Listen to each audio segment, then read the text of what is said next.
Hey, everybody. Welcome to the Always Out of Market podcast for now. We're about to change our name potentially. We just talked about Jack Off Jimmy's as a very potential idea. You'll hear it here first. But yeah, the second time going through this. Had a little bit of technical difficulties, but through the power of editing, this is the first time you're seeing me. So Whoa. I know. Everybody blame Steven. Everybody boo Steven in the comments. All the comments we get.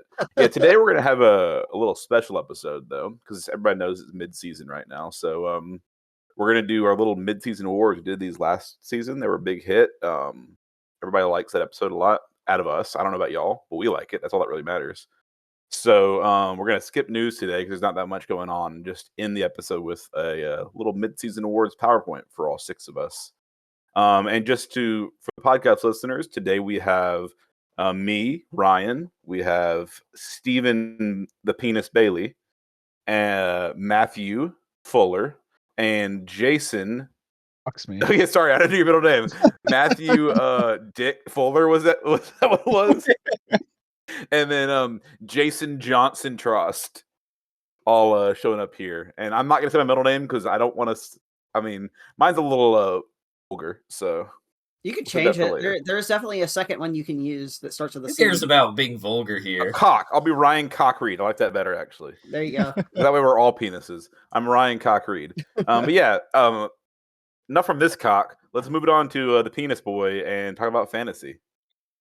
All right, so let's switch over. So we've got our first matchup this week, and it's the people at the bottom of the list, or the standings, I should say.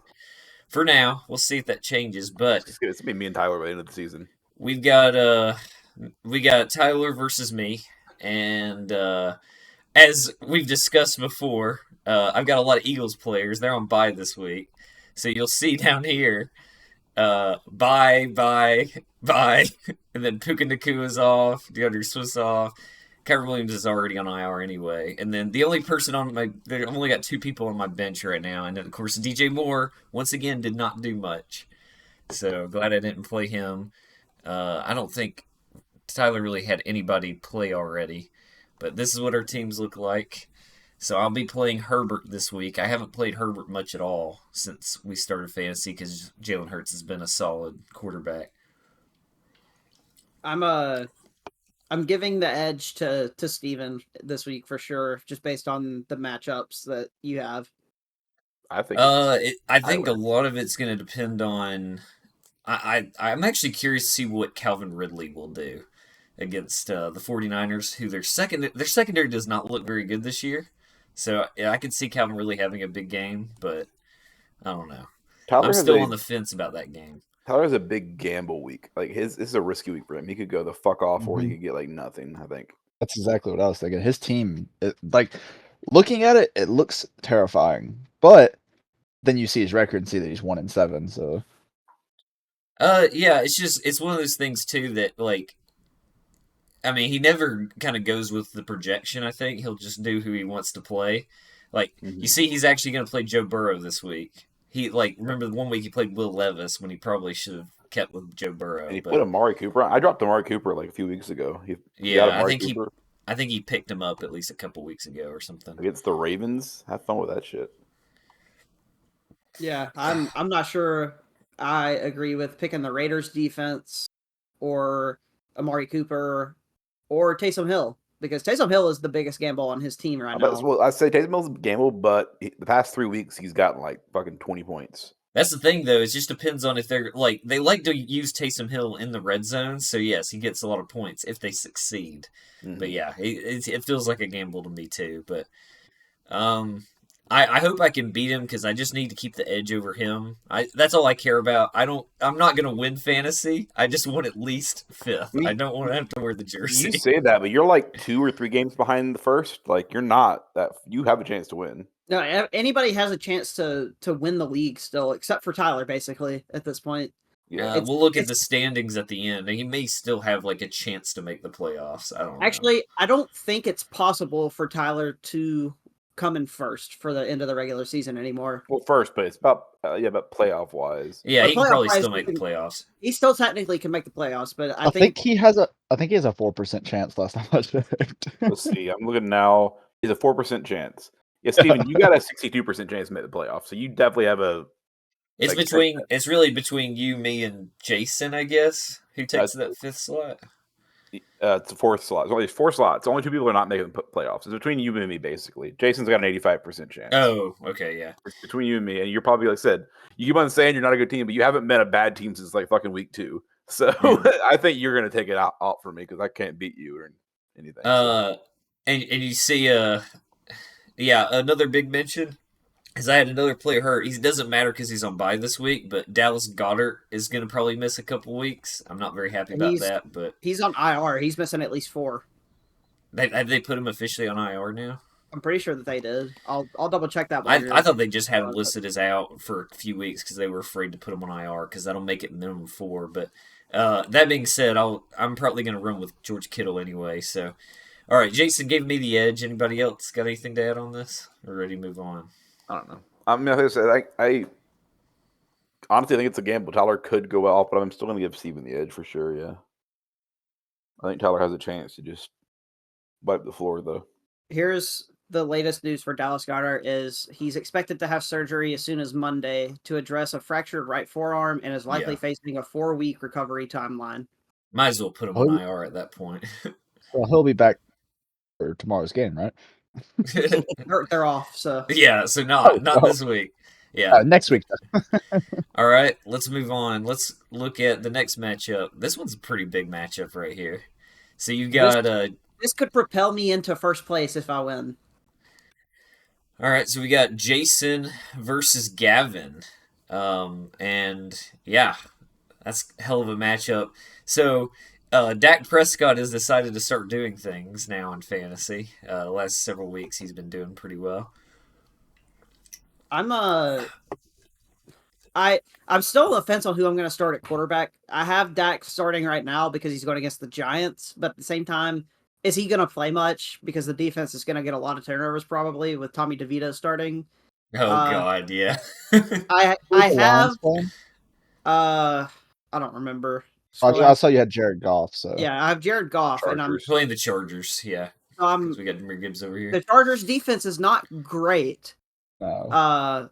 So I'm still on the fence on who I'm going to start. I think I am going to lean towards Dak anyway, which might bite me in the end. But he did really well last week against the Eagles. So Jason, I'm gonna go with you on this one. Just because.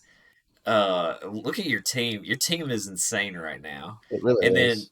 And then the thing about Gavin that's holding him back is Devontae Adams has not been putting up a lot of points lately. It's not his fault. No, it's not. It's not his fault at all, and I don't blame him. But yeah, that's hasn't been helping out Gavin much. I think also it's going to depend on can Christian McCaffrey do well against the Jags this week too. But that would be the only thing that necessarily. Oh shit! Josh Allen plays Denver though. Our defense has been the best in the league in the last 3 weeks. So that's true too. Yeah, they got him projected at 24.9 points. That's insane. That's an insane projection. He's got to have a hell of a game to get to 24.9. That's all I'm saying. Yeah, but I'm still gonna go with you though, Jason. It's very rare that Gavin is not the one projected to win. Yeah, it is rare, and honestly, like his team is insane too. The other thing I'm worried about, Jamar Chase, I think is still listed as questionable. Yep, and I'm so fucking worried he's going to be game time decision. And my only options are Zay Flowers, and I think I may have one other wide receiver who's not off. No, that's the only wide receiver that I have. So I would have to flex Keenan Allen to my wide receiver spot, and then I could play a running back, I guess. Or I could play Evan Ingram and have 2 tight ends. I could. David Montgomery is back. They said he is officially going to play. So I have the option to put David Montgomery in. And if I'm not putting James Cook in. I'm not putting James Cook in. Every game I've played him in, he's gotten less than 10 points. Yeah. If you play David Montgomery, if they go with the trend of what they were doing at the start of the season, Jahmyr Gibbs is not going to get it. I mean, he's going to get robbed of all his touchdowns like he did with first 4 or 5 weeks. they're gonna get all the way up to the goal line, and then David Montgomery's gonna get like a 2-yard touchdown rush. So yeah, the only thing I'm worried about is that they're gonna have him on a pitch count because it's his first week back. So possibly. That's the only thing I'm worried about, and I think that's why, unless Jamar Chase doesn't play, I'm gonna keep my lineup the way it is. But if he's out, I'm gonna flex Keenan Allen up to my wide receiver 1 spot, and then put David Montgomery in my flex.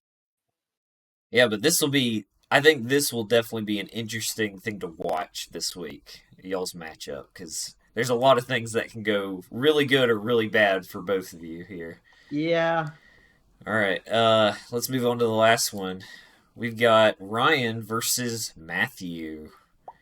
Look at Ryan there starting the current rookie legend, CJ Stroud. Man, this is a hell of a matchup too. Yeah. Ooh. How has Dalton Schultz done this year overall? Hey, click on his name. 10th overall, not bad. 11.3. If you go to his game log, it's honestly insane. He's had a couple of bad weeks, but then the ones that he does play really good. Oh yeah! Oh my god! It's fucking 27 points last week. But Jesus. it's 50% chance. That's the gamble. 50% chance he'll do really well. 50% chance he'll get less than 5 points. CJ Stroud also he searches for Dalton Schultz most of the time. I think Dalton Schultz has kind of been the same as Jake Ferguson has been for the Cowboys, where it's like, yeah, he'll just have like a few weeks where it's just like he just gets every target. So also, that's solid. Check out Ryan's bench right there, who he has benched. Yeah, and I don't blame you. Not at all. So obviously it's even worse for Ryan, but I feel the same way. Fuck Artie Smith, because for real, he's making my prediction look really stupid now for top 5 running back. Because if he doesn't play him, he's not going to hold that spot. Look, Bijan Robinson. Go ahead. In my heart, you got it right. Because if he played all season, he's still top 5 running back. Oh, absolutely. It's not your fault. You made a good prediction. We're going to give it to you, even if he doesn't actually finish the top 5. But yeah, obviously it sucks more for Ryan because he has him on his fantasy. But that's just been absolutely stupid. Like, why would you not use Bijan Robinson when you? Also, it's gonna really suck if they do decide to use him all game this week because they're playing Arizona, who has a bad defense. I just can't scroll up to see my current. I got Etienne and Kenneth Walker though, so I mean, like, I'm gonna start those two over. Actually, it's crazy. He's your lowest projected running back too. Yeah, that's part of the reason why I benched him. I mean, and I'm sure they've adjusted it because of what's been going on at the Falcons. That's true. And like I said, even like I'm not mad about starting Etienne and Walker over him. It's just Rachaad White versus him. I'm a little like hesitant about, but Rachaad White's been doing really fucking well the past few weeks. So I was about to ask if Rachaad White's even done anything because I haven't heard anything from him this season. Click on him, Steven. Yeah, I feel he's 11th overall. Yeah, he's done solid, I think. He's moved past 3 weeks. Oh, yeah, 15, 17, and 27. So yeah, I think he may have made a good decision there. Here's the thing about Rachaad White. This week specifically, which Titans defensive line is going to show up? Well, y'all are at. Yeah, y'all are at. They're in Tampa, so. Yeah. So if we have the defensive line that has shown up in the away game so far, then this is probably a really good play. But I don't know, because it used to be, Titans used to have even especially last year had one of the best rushing defenses, and lately they just have not shown up. So I don't know. Also, sad that Adam Thielen did not show up for me at all. Like, hey, Bryce Young, start throwing to Adam Thielen more deep passes, please. He got in the first half. He had fucking 4 receptions for 10 yards. That Panthers-Bears game was just so fucking terrible, and it's just neither team could really do anything offensively. So the last thing I want to point out for this game that could sway it one way or the other is starting the 49ers defense against the Jags. Yeah, but I don't know. They got to get back into it 1 week, and I don't know when it'll be, but I also don't trust the Browns against the Ravens. Yeah, I would be counteracting my team. Between the two, you made the right choice, I think. But that's what I was about to say too. Either way, I think you might have gotten fucked with the two defenses you had this week. Like I have Lamar at QB, so if I start the Browns defense, one of them isn't going to counteract get each other. Yeah. I also think Ryan's got a really good defense with Saints versus Minnesota. I could see that doing well. Not against the astronaut. Yeah, that damn astronaut, man, he's going to go off. Yeah, it depends on how Josh Dobbs plays. The Vikings have listed Justin Jefferson as questionable officially, so he might play. It would probably be a very limited amount if he does. But I don't think so. I think he'll let him maybe just do a limited practice. If he comes back next couple weeks, because I've been without him for I guess at least 4 weeks now. And this will be week 5. That'd be a big old boost to my team if I got Justin Jefferson back with my current team. Yeah, that might keep you keep you ahead of me for sure. So I don't know. I still haven't beat you. If I beat Matthew this week, I mean, I don't know if I will or not. If I beat Matthew this week, the only person I haven't ever beat is Steven. So overall, I've swept Jason. Yeah, we play one more time. We play one more time, I think, so I have one more chance to beat you. The only person I don't play 3 times is Tyler. And I'm like, of all the people, I want to play him 3 times. Apparently, you want to play me 3 times, Steven, because you're my kryptonite. So apparently, I think I get to play Tyler 3 times actually. I think it's just one person that you don't play 3 times. So it's I'll be yours, Matthew, because I think it's the person you're playing this week. Yes, I think it's who it is. So I think I'm only playing you 3 times, Matthew. Oh, that means I only have to play Gavin twice. Yeah, twice. So Matthew, I got the luckiest, probably. And I got the unluckiest, I think. Matthew, I need to. So either I have to beat you this week or you clean sweep me this season. I'm giving the advantage on that game to Ryan. Yeah, me too. Yeah, maybe that game. I think it's gonna be close the whole time. Also, I think. If you could scroll down a little bit, I'd like to stop having the most points against me total. It's not fun. Insane. Gavin did. Look how close that Gavin, is.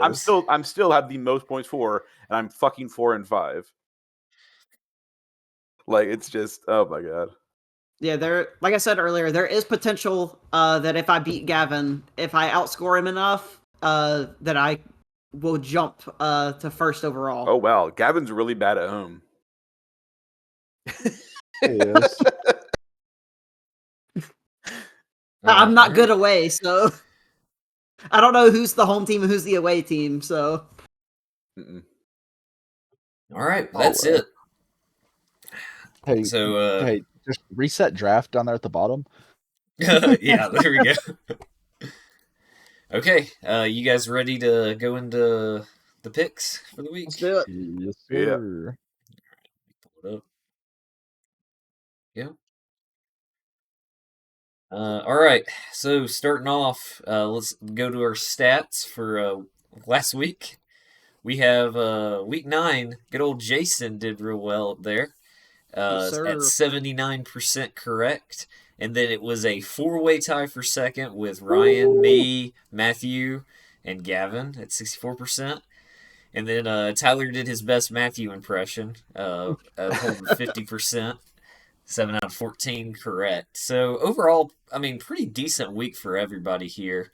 It looks like Tyler might be going on a bell curve this season. He started off shit, went really good, and now he's trying to go back down. It looks like Could be.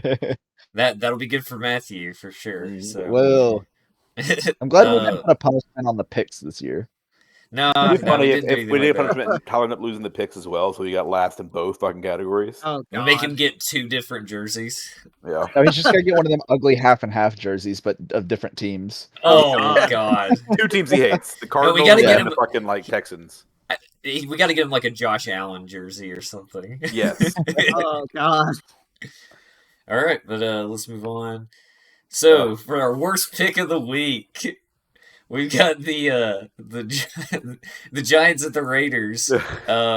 Ryan did think about switching, but just because of the head, the hat 100%. I was going to switch last week, but because of the Empire State Building on my head, I had to stick with the fucking the New York, the Giants. Yeah, but the Raiders absolutely obliterated the Giants. So yeah.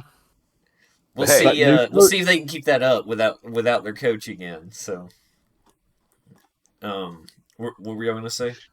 Did y'all see the leaked stuff from the locker room of them calling him Josh McDumbass? No, but that's pretty funny. I like that. Dude, they were all living the high life after that game. Oh, they were partying their ass off. And you look at comments on the videos on Instagram and stuff, and everybody's like, wow, imagine getting so hyped from beating the Giants. They're not hyped because of that. They're hyped that Josh McDumbass is gone. Yeah. No, interesting stat. We brought it up that the Raiders, after firing their head coach, is undefeated. But we'll see if they can hold that. It's a dumb stat. But then I think I heard that the second game after a firing, not specifically just for the Raiders, but overall, is not good. So we'll see if they can do it again this week. Keep that streak going. They're playing the Jets this week on Sunday Night Football, so depends on what kind of Jets decides to show up. It was mostly on Zach Wilson at this point, probably. Yeah. All right, let's move on. We've got the "You were right, we were wrong." He's not here to talk about it, but he was fucking. he was really talking it up in the Discord, of just being so happy that he was right about this pick. So the Panthers lost to the Bears. We all picked the Panthers except for Gavin. So that's. I knew I should have switched. I should have switched. That officially ends Steven's streak, by the way. So me and Steven looked at it. I went through everybody's stats to see if anybody had gotten a certain team completely right all of their games. And the only people up to last week were me and Steven. I have never gotten a Dolphins game wrong, and Steven had never gotten a Panthers game wrong. And then he got this one wrong, so Steven is officially out of that race. So now it's just me, and the Dolphins are on bye this week, so I'm guaranteed to continue and Panthers already had a bye, so you've already So I'm already passed. So I currently have never gotten a Dolphins game wrong, so I'm hoping to do that forward. I swear, if Frank Reich has this job next year, Panthers are stupid. Get rid of Frank Reich. I'm telling you. You should have saw what happened at the Colts. So I put Frank Reich on here because he's going to be the Raiders head coach next year. I can totally see that happening, just because for whatever reason people want to hire him. So, all right, let's move on to the overall stats. So Gavin is still holding on. If he had... I really wish the Panthers had won, because if so, we'd have a 3-way tie for first overall. But Gavin's up there at 89, 137, 65%. Ryan and Jason are right there at 64. And then I have dropped down to 4th place. I was tied with Jason, but now I've dropped down to 62%. Tyler's at 51, and look who is back at 50%. How you feeling, Matthew? Average. Average. You should feel. You're basically back to flipping coins. Yep. So, it's this week. I'm getting every game right. You feeling it? You feeling good this every week? game. Oh shit, that's exciting. I sat there and I actually thought about some of them. So, damn. We'll see how it works. All right. Well, you're only 19 behind second place and 21 behind first, so you have a chance to come back now. Hey, getting every game right this week, and there's still a good bit of season left. Yeah. But yeah, hopefully you can at least catch up to Tyler, because Tyler had a bad week this week, so really you're only 2 behind him. Yeah, I don't want to be last. Yeah, that's how I feel about fantasy. So, all right, let's move on. So we got bye week, and I decided to show how obliterated my fantasy team is. Of course, we've already talked about it, but yeah, obviously I've got a lot of Eagles players and a couple of Rams players. So one of them was on IR anyway, so it's not like it really mattered. But That's why my team had to change so much. So we got the Chiefs, the Dolphins, which is good for me too because Tyler doesn't have Tyreek Hill, and then Eagles and Rams. So, all right, and we've got our first matchup here. That's the Germany game. We in Frankfurt, we got Colts at the Patriots, and it was a clean sweep for the Colts. I have to ask. So I understand where the NFL is coming from with most of the primetime games this year. I know that a lot of them haven't worked out. But what did they see in this game in the offseason that made them say, yes, let's make those two teams play in Germany? I don't know. I don't know how they actually decide all that, but it's weird. I feel like the Patriots especially are just a weird team to play overseas. Yep. It's like of what they are, what they represent. Yeah. I doubt they have many non-US fans.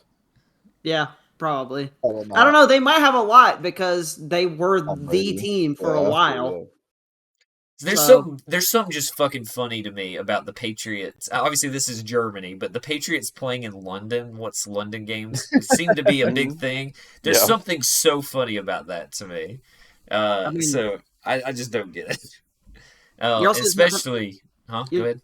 I would say you're talking about the league who still plays our national anthem in international games before the game starts. Yeah, but that makes sense because it's American football. So yeah, but they also, think about the Olympics. They always do that too for like both the teams and stuff. So I don't think that's as weird. But yes, obviously the national anthem playing in London, especially, is kind of like, given what the song's about. But I don't know, not more like fuck you, British. Y'all suck. Yeah, back-to-back World War champs, baby.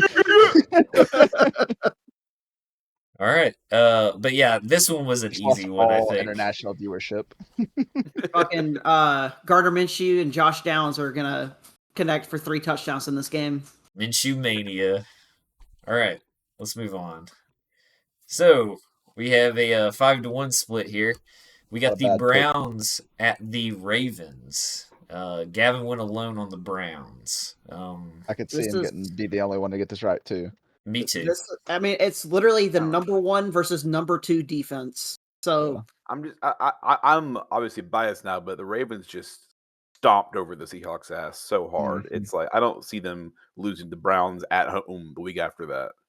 It's the division. It's the division game that has division game. Still, I don't think the Browns are better than the Seahawks. That's the thing. I think the Ravens are the best team in the NFL right now. Mm-hmm. They look like it. They really do. Like, they look incredible. And the Browns offense cannot move the fucking ball, let alone going against the Ravens defense. It's probably not going to be very high scoring because both defenses are really good. And it's a divisional game too. And it's a divisional game. I could see the Ravens still dominating this game and only winning like 20-13 or something, but it's like it's a very one-sided game that still looks close. I do think Lamar is going to be more relying on actually throwing this game as opposed to like I don't know because like it's so weird to me because the Seahawks rushing defense has usually been pretty good, but Gus Edwards, Keaton Mitchell, and Justice Hill ran all over the Seahawks this last week. So it really just I don't know what was going on in that game. Gus Edwards does this every year where he has like 1 or 2 games where he has a shit ton of yards and then doesn't do anything else, and that's how he keeps his job. But I don't know. I think we're gonna have to see Lamar throw more in this one, and I think that could generate a problem. But I'm still gonna go with the Ravens just because the Ravens right now are they feel like they're the Super Bowl favorite for the AFC. So I'm with you on that. I'd love to see the Ravens in the Super Bowl. Dude, and I just got to bring this up. I think we talked about it, but not on the podcast. Fun fact, right now, if the playoffs were to start right now, the entire AFC North would be insane. In the playoffs. All 4 teams. That's ridiculous. All right. Might be the best division in the league this year, honestly. Mm-hmm. All their teams actually look pretty good. The problem is eventually they're going to start beating each other up. And that's going to knock somebody out probably. Which is so weird because you look like 5 or 6 years ago and 3 of the 4 teams were just abysmal. Yeah. And It was just the Steelers pretty much, and then that like off year that they had that the Ravens went to the Super Bowl. But All right, let's move on. We've got the Packers at the Steelers. So everybody went Steelers except for Matthew went Packers. This is the Matt Canada versus Joe Barry Bowl, the movable object versus the stoppable force. Fun This is that game. Yeah, this is. We didn't talk about it much, but the thing that was very odd to me in the Thursday Night Football against the Titans, so obviously I was watching, Matt Canada is now on the sidelines as opposed to being up in the booth, which is very different. I don't think apparently he's never done that before. Yeah. But the offense did look better now that he's actually talking to the players. So maybe that's a big difference for him. And I think it's also just going to depend on what version of Kenny Pickett are we going to get in this game. Yeah. I just go ahead, Matthew. I was just gonna say the Packers. I know. It was Brett Rippon, and the Packers looked amazing last week in every facet of the game. I mean, it was incredible to watch. We absolutely shut down both of two of the top receiving leaders in the league in receptions, at least.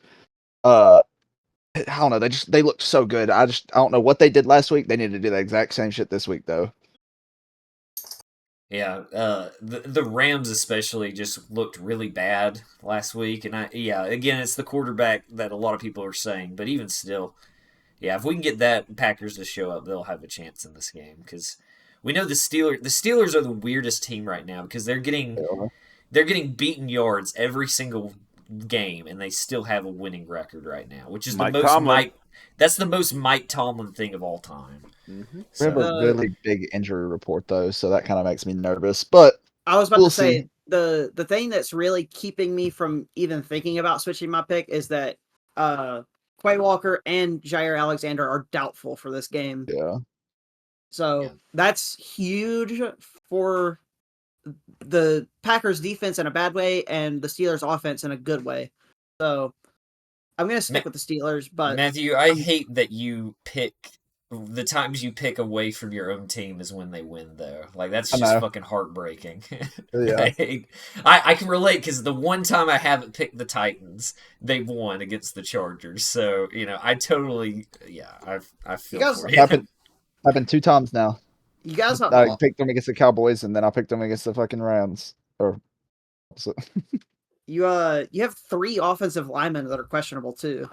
That's every week. That doesn't scare me. They get cycled through. Or what should actually be scary is that both of your centers are questionable. That does scare me a little bit, but I think his actual position's right guard, but he's played center for us a good bit because of our center problem. So is it John Runyon? No, he's our center. I'm pretty sure. That's I said.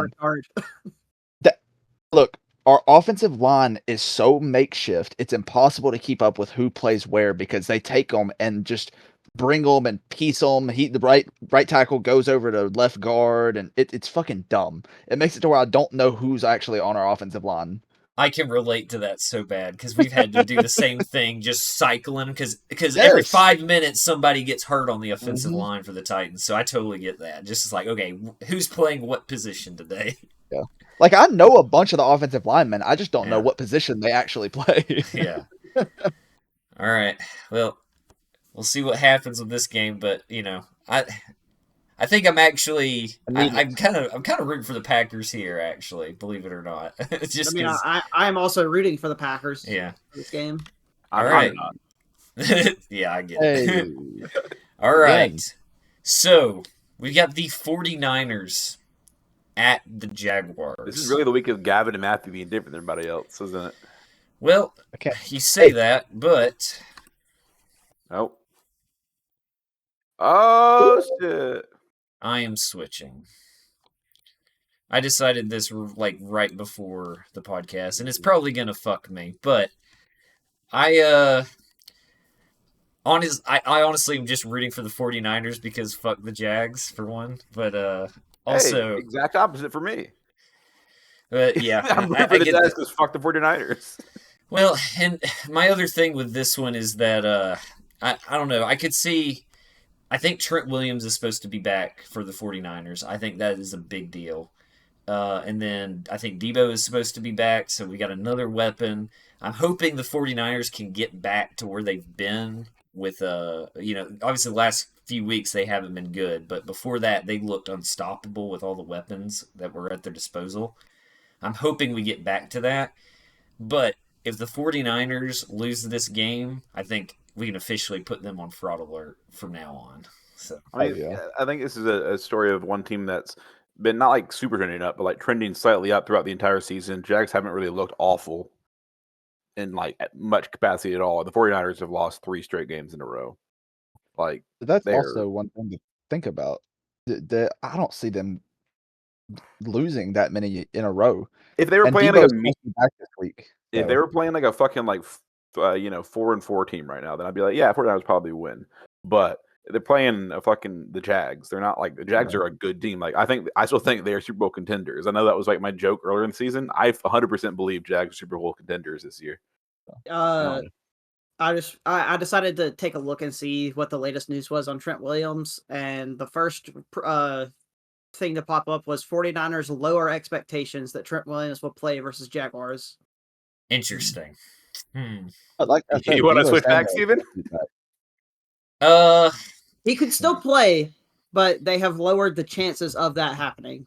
Okay, that's not what I heard, so that's not good. But I will say I'm gonna stick with switching just because I think I'm hoping that the 49ers can get back to where they were.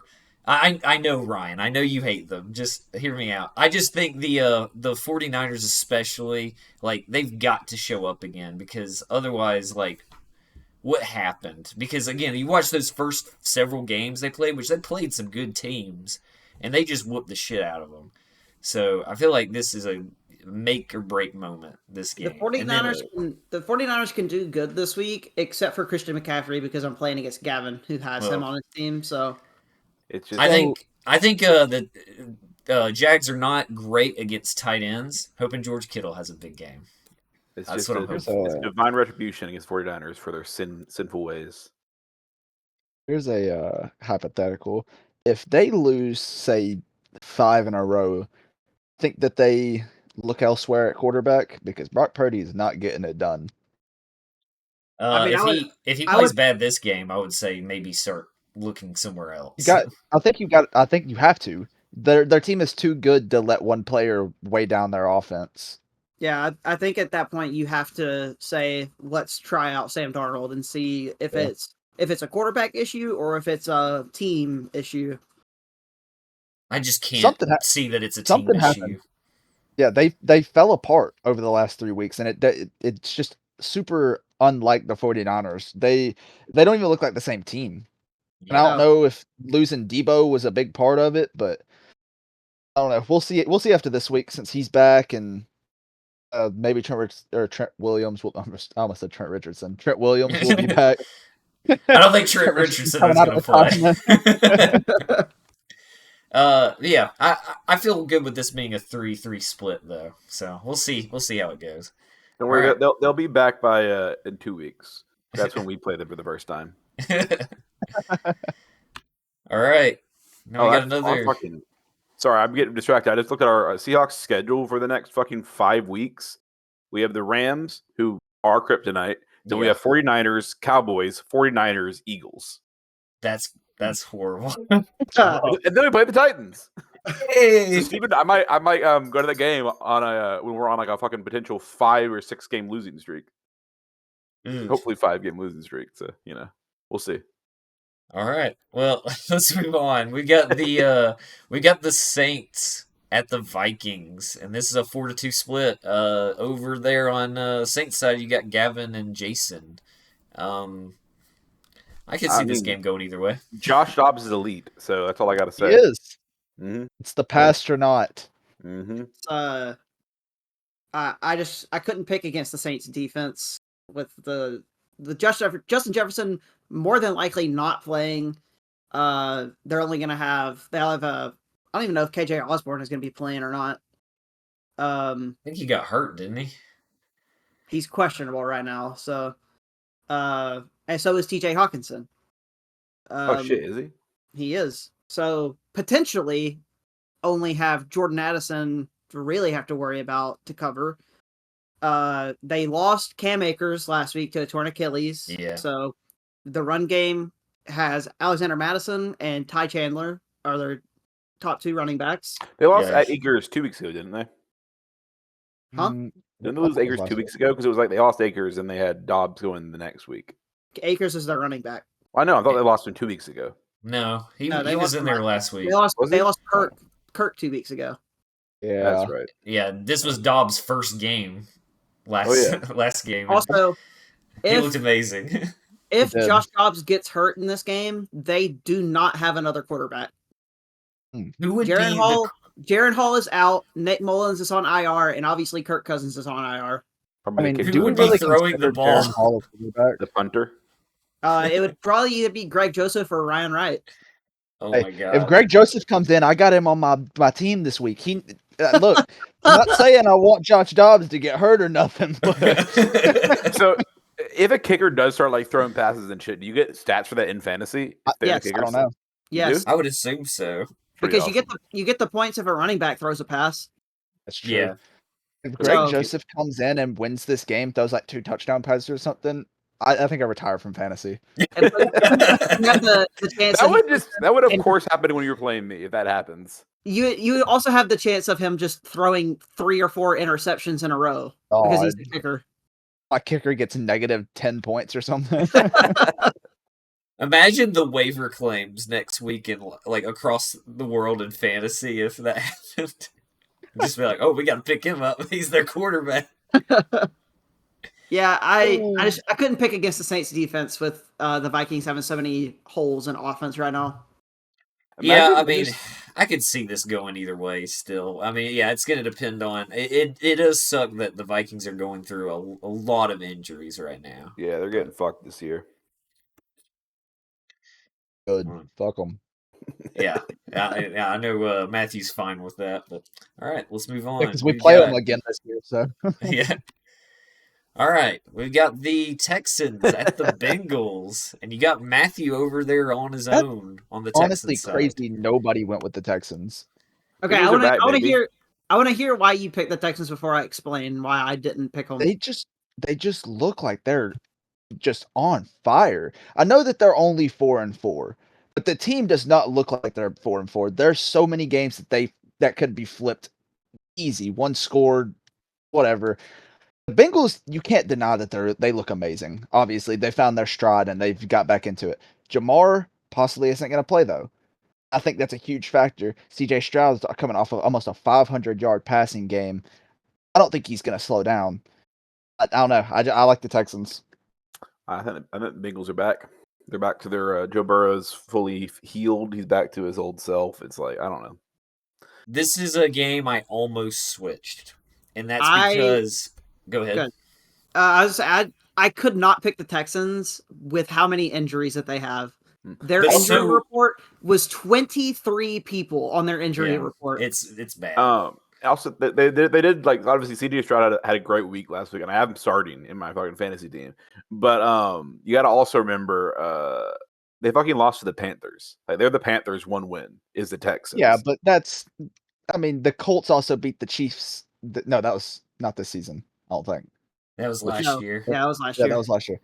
That was one game I just had, but go on. I mean, they're the only team that's lost to the fucking Panthers. I know it's a division, no, it's not a division matchup, is it? Cardinals Cowboys is the one I was thinking of. This is not a division matchup. No. Cardinals Cowboys. Yeah, no, yeah, absolutely. Cardinals shit on the Cowboys. They did, but the Cardinals didn't lose to the Panthers. Remember, it's any given Sunday, y'all. Any given Sunday. That's what I'm saying. It does not matter who gets beat by who in the NFL. I could see it happening because I was going to bring it up. T. Higgins, I believe, is either out or questionable. He's out. Jamar Chase is questionable. Joe Burrow is going to be limited on people to throw to. So I actually could totally see the Texans winning this game, but I can't bet against the Bengals right now. They're just on fire. Look, the Texans are without Dameon Pierce, Nico Collins, Andrew Beck, Robert Woods is questionable. Nico Collins is out? Yeah. Henry To'oTo'o is out. Jimmy Ward is out. I mean, they have so many starters that are out this week against the Bengals. Even the Bengals backups are going to wind up getting big plays on offense because of how many people are out. Got it. I'm gonna defend Matthew here though on picking the Texans. I still don't think it's a bad pick. Well, then Steven, switch over. I mean, I'm not going to. I'm saying I can't bet against the Bengals, but I like I said, I was considering it before the podcast. Look, this started. week could either go really good for me or it could be abysmal. Yeah, you could catch like all the way back up potentially.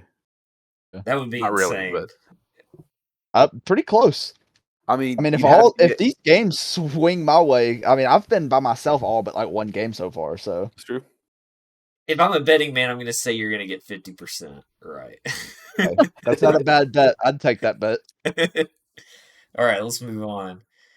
Now we've got the Titans at the Buccaneers, and this was actually 5 people on Titans' side originally, but Gavin was always on the Buccaneers side, and then Ryan switched to the Buccaneers. Yeah, me and Steven went over the PowerPoint last night, and I switched to the Buccaneers because the amazing stat that Steven talked about a lot, which is the Titans have not won on the road, and they've won all their home games.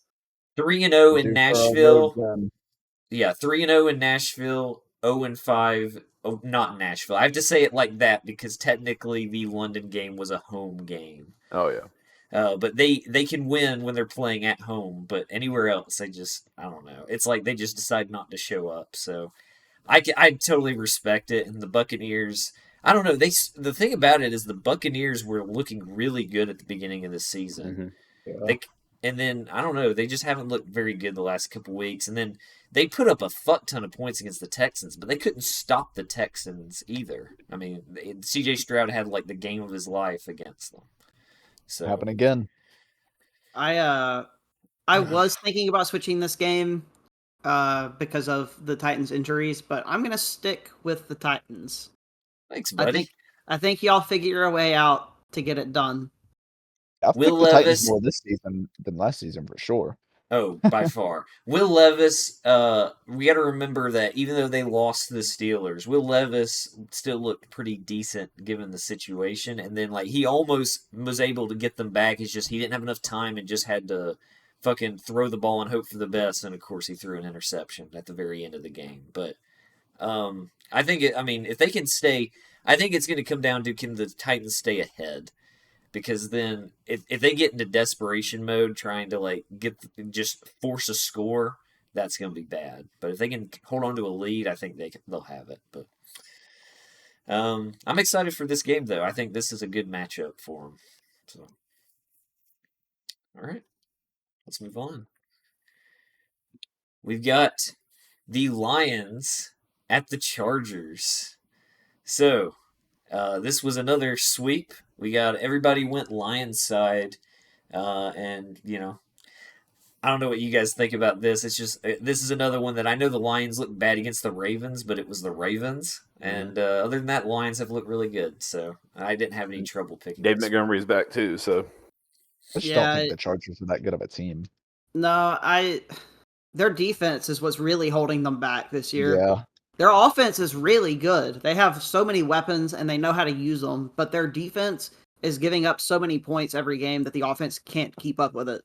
So, I mean, give me the Lions with David Montgomery, Jahmyr Gibbs, Amon-Ra St. Brown, and Sam Laporta. I think it's also a coach matchup here. You got Dan Campbell versus Brandon Staley. Come on. Yeah, who's the better coach? Who would win in a fist fight, though? That's the question. Definitely Dan Campbell.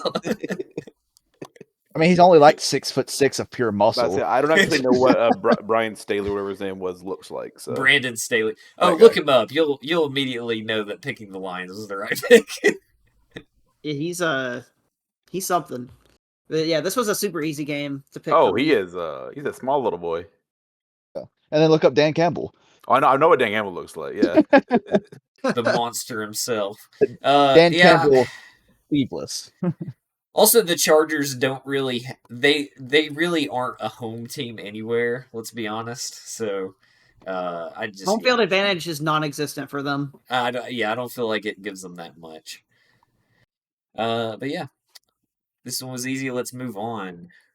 This one was very interesting to me. We have the Falcons at the Cardinals, and 4 of us picked the Falcons. Gavin and Tyler picked the Cardinals. I guess they're thinking Kyler Murray being back is going to make a big difference. They're getting Kyler Murray and James Conner back, which is, I mean, that's going to spark a lot of life into their offense, but I just don't think it's going to be enough. No, I think the Cardinals, I think they may be getting ready to move on from Kyler Murray, and I think they may be trying to be in the running for a quarterback in this upcoming draft. You say that, but they got rid of Josh Dobbs. I don't know. I think they just traded him for good capital anyway. I feel like that's what it's also like Josh Dobbs was doing.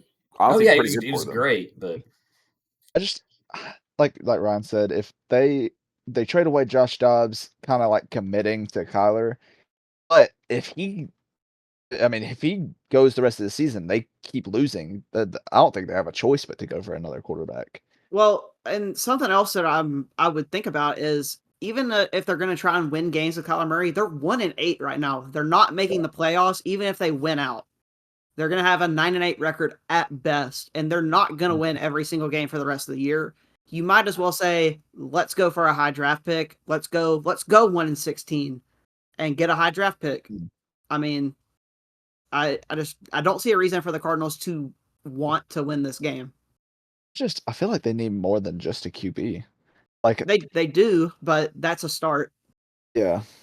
I will say the Falcons, it's hard for me to pick the Falcons anyway, just because I absolutely hate what the Falcons have been doing the last several weeks. Like, just the coach, Arthur Smith. The coach is making the weirdest fucking choices. He clearly hates fantasy football. That's very clear. For you to not play, and he hates bettors too, because even when Bijan had his little headache, he still put him in enough so that people couldn't have like a lot of the betting apps. It's like, oh, if they don't play, they'll just cut it and be like, it didn't happen. But he threw him out there and he got like 3 yards or something. So yeah. Arthur Smith hates fantasy football is all I know. Arthur Smith is an idiot. Yeah. I mean, he started Desmond Ridder for like fucking 9 weeks. So yeah, he should have started Heineke way earlier than he did. But even still, it's hard for me to pick the Cardinals given the situation, especially with them giving away. If Josh Dobbs was still there, I probably would have picked the Cardinals here. So yeah, if the Cardinals win, I'm blaming Arthur Smith. Same. All right. Next, we got the the Giants at the Cowboys. Reminder that when this game happened earlier in the season, and it was no, it wasn't. It was week 1. It was week one. And it was in New York, too, or New Jersey, I guess you should say. Yeah. And the Cowboys beat them, 40-0? Yes. Yeah. It was 40-0. I just went back decimated. Yeah. I always forget their division rivals. Yeah. I wouldn't say it's a rivalry. Well, their division always... I always forget who's in that division for some reason. It's just Cowboys, Giants, Commanders, and Eagles. Oh, that's right. Yeah. This... we don't even have to talk about this game. The Giants don't have Daniel Jones for the rest of the year. Tyrod Taylor is on IR, so they're starting Tommy DeVito. Is that Danny's son? Yeah, I guess so. This is the biggest spread for a game I've seen in the NFL in a long time. It's like 17? 17 points. God. Can you imagine? That is insane for the NFL. A 17-point spread. Yeah. I think this might be the biggest spread I've ever seen in the NFL. Tommy DeVito's about to come out. 5 touchdowns. This is one that I feel like on the books you would think, oh, this is an easy pick the Giants to cover the spread, but I don't even know if I could say that given what they are right now. No, I'm taking the Cowboys on the spread every day. Or every 17 points. Yeah. Yes. It's crazy though. Their defense is going to score 24 points at least. I mean, let's see. Tommy DeVito's stats. He's 17 for 27, 174 yards, 1 touchdown, 2 interceptions. He's been sacked 8 times. Stats. Yeah, great stats right there. He's averaging 87 yards a game. Yeah, not very good. I just remembered Jason, you're playing Gavin this week? Yeah, and he's got the Cowboys defense. I think I said earlier I would pick you. I don't know now. I'm starting to think about it more. Maybe the Cowboys do get a lot of points. The Cowboys defense is going to have like 45 points in fantasy. All right. Well, yeah, let's move on. This game's gross. All right, we've got the Commanders at the Seahawks. This was Seahawks ugly ass shoes. Yeah, I was going to say that I kind of like the shoes a little bit. I found this on a really sketchy website, so I don't even think these shoes truly exist, to be honest with you. But my whole theme for this week was just wacky merchandise you can buy for I figured tickets. that's what it was. That is a really cool picture of Lumen Field. It's the one we've used all the entire season. I never noticed it until just now. That sky is just fucking cool as shit. Yeah. You don't remember when I was talking about that this is Lumen Field in the apocalypse in like the first week? No, I don't remember that, but okay, love it. But yeah, this was an easy one. I mean, obviously the Commanders. It depends on what they decide to be on a given week. They just suddenly they'll be good and then they'll be bad. You never know. But yeah, I don't know. I'm only nervous about is which Geno shows up. We haven't seen last year's Geno in a while. It's I mean, even if Geno's average this week, I feel like we should still be able to hopefully beat them. We should. And they have no edge pressure at all. So yeah. Also, we have one of the greater home advantages in the NFL. So I was about to say that Sam Howell is not going to be able to communicate with his offense because it's going to be so fucking loud in that stadium. Yeah, no. Give me the Seahawks and Kenneth Walker to bounce back after a bad week last week. Oh yeah, they're going to be so angry. They're going to come out so. I'm angry. I'm about to go out there and fucking run over the Commanders right now. I am. That was like the worst Seahawks game I've ever watched. It was Pete Carroll's biggest loss since his first year coaching the Seahawks. So damn. Yeah, no, it wasn't great. But yeah, I'm also worried that I cursed Kenneth Walker because I've never owned an NFL jersey, and last week I went and bought a Kenneth Walker jersey, and like the day after we lost the Ravens 37-3. So and Kenneth Walker had his worst game of the season. So I'm really worried I cursed Kenneth Walker with my jersey purchase. So let's hope that he bounces back, so I don't feel bad about buying this jersey. Insult to injury here. Also, Ryan was having to play me in fantasy, and I had the Ravens defense and Justin Tucker. So. Yep. I'm sorry. It's okay. It was a rough week last week. Hey, at least Auburn won, you know? Hey, there you go. All right, let's move on. I haven't checked the Alabama game. Y'all are winning 28-7.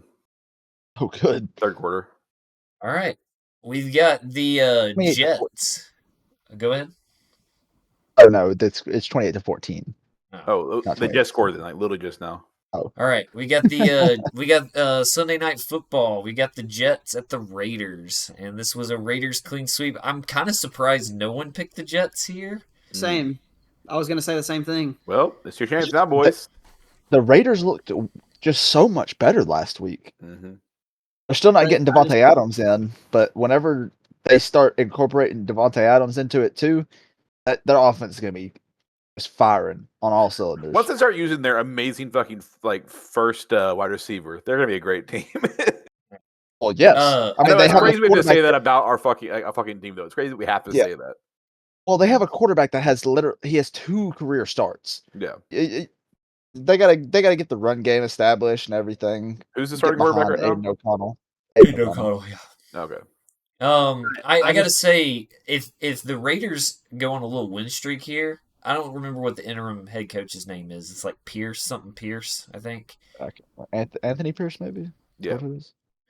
They should keep him as the head coach because. But they won't. They won't, but they probably should. Especially if he can keep things going like they did last week. I still don't think Devontae Adams had a very big week last week, even though they won.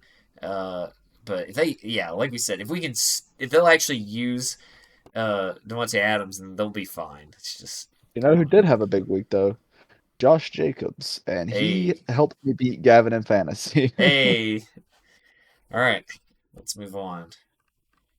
We got Monday Night Football. What a surprise! The Bronco fan and the Bills hater. Broncos at the Bills. Yes, Jason and Tyler picked the Broncos. Everyone else went Bills. Hey, Broncos are on a hot streak. Yeah, they're on a bit of a streak. I mean, I could see them still beating the Bills. It's just I hate that they're playing in Buffalo So that's why I just couldn't really pick the Broncos here. Hey, I sent that tweet in. Sean Payton had Bills logos painted on our practice fields this week so that we could get into the atmosphere the right way. Did he also lower the temperature a lot? And all that? Yeah. I mean, they play. It's probably cold as shit in Denver too. So it snowed against the Chiefs. Do you not remember that? I didn't watch the game. It was snowing during the Chiefs game in Denver, so I think they're going to be okay in the cold. I'd say it's cold there, yeah, but it's Buffalo. Buffalo is like the coldest city in the NFL. Yeah, but Stephon Diggs snowed during a game though. I'm saying Buffalo's basically Canada. Like, I mean, yes. Like it's literally. I stayed in Buffalo one time, and then the next morning we got to Niagara Falls by the fucking like 10 a.m. Like it's right by the border. So, but it doesn't change the fact that 20 degrees is still 20 degrees. Oh yeah, like yeah. I mean, the Broncos have won more games in the last 5 weeks than the Bills have. So, Bills are kind of starting to look like they should be on fraud alert too. I will say that. Said that for the last 3 weeks. So their defense hasn't looked great. So, which I know they especially keep bringing up that they have a bunch of injuries on defense, which is true. But I mean, at a certain point, you can't keep using that as an excuse. You got to at least get something figured out, especially when you have a defensive-minded coach. I want to go and clarify back to what I was just saying. It's 20 degrees colder in Buffalo right now than it is in Denver. So, okay, I'm just saying. I mean, it's a point. I wasn't being like stupid. It is a point. No, I get that, but it's also like it's just the fact that it's still cold as fuck in Denver. Oh yeah, like not right now. I'm just saying they're gonna go from being it's in the 60s right now in Denver. Yeah, like Jason said, it snowed last week. So yeah. I think they're going to be fine. I'm not putting much weight. I'm not putting much weight into the cold situation here. Maybe if it was fucking the Rams going to Buffalo, but it's not. The Broncos playing cold all the time. I'm just saying the human body going from one temperature to 20 degrees colder and then having to play a football game like 2 days later. That's a lot. It definitely adds something to it. I guess, but they do it all the time. So I get it. You want the Broncos to lose. I get it. No, I'm just saying it is a viable fucking reason that the Bills have an advantage. Like they still. Never mind. I'm not gonna say that's the reason the Bills are gonna win the game. I'm not saying that is the one reason. All right, next game. Damn, I didn't even get to talk about it. Oh, we'll talk about it. Go. I mean, I was arguing with Ryan about the weather for 15 minutes, so I didn't get to talk about the game at all. All right, go ahead. Let's hear it. I was going to say, Josh Allen is a pick machine. Our defense has been the best in the league for the last 3 weeks. We've only given up touchdowns on 10% of drives. So the defense, as long as they step up, we have a very solid chance to win this game. Also, it's the first time Von Miller is going to play against the Broncos since he left. Sure. So he's going to be looking for a big game, obviously, against his old team. And, I love Von Miller, but I hope he has a very bad game this week. He hasn't really looked like Von Miller this year. Well, anyway. he's hasn't looked like Von Miller since he left. He looked good when he played for the Rams and won the Super Bowl. He looked good that year. I honestly forgot he was still in the NFL. He's been hurt this year a lot. He's been battling injury, which is why he hasn't looked like himself. So he might be on a pitch count, which could help us anyway. And as long as we get the run game going on offense for us, if we get Javonte Williams going, then as I saw against Kansas City, if he gets going, he can't be stopped. He ran for like 150 yards against the Chiefs. So if that happens again, the Bills don't have a chance. This is one of those games that I feel like I would actually go the other way if it was at Mile High instead of in Buffalo, or I don't remember what their stadium's called. I get it. It's 20 degrees colder there. I get it. Mark. No, it's like I said, it's got nothing to do with the weather for me. I'm not going to get into that whole debate. For me, it's 100% the stadium and the fans. It's going to be hard for Russell Wilson to hear, I think. Once again, I want to just clarify before we move on. I'm not saying the weather is the reason Bills are going to win. I'm just saying it's a fucking factor. All right, let's move on. All right. And, of course, we had to cover Thursday Night Football for next week. We've got the Bengals at the Ravens. And this is another one I was kind of surprised more people didn't go Bengals. But I'm surprised because they all just, chopped up the Bengals a minute ago, and now everybody picked against them. Well, because against the Texans, the fucking Ravens are the best team in the NFL. You just said last week the Eagles were the best team in the NFL. Yeah, when that was before the Ravens wiped our ass fucking sideways to Sunday. I mean, like, Jesus Christ. Yeah, no, this is one. So Gavin went Bengals alone, but like I can still see the Bengals winning this one too. I mean, it's a division matchup too, so I will probably pick the Bengals when they play again when the Bengals are at home. It's just one of those things where I feel like home field advantage in a divisional game in prime time is huge. And the Ravens just look incredibly good. Like I said earlier, I think we all agree they're Super Bowl favorites right now. Yeah.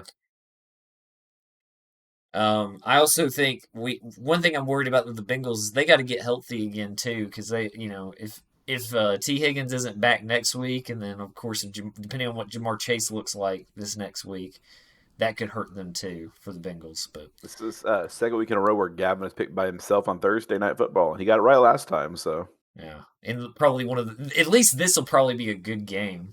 It'll be a lot better than the this Thursday is one that I really week. wish we could fucking pick like the week of, not like fucking a week and a half before, because it's I like hate having to pick the Thursday Night Football game so far away. It's not a week and a half away. It's a week away, but still, because like I feel like we need to know how each team's going to go this weekend, and then like if there's any injuries and who's going to play, or fucking fully. This is so much more of a gamble. I feel. I mean, unfortunately, that's just how it goes when we record. I just have to deal with it. Unfortunately, Steven, it's your fault. It is my fault. Yeah.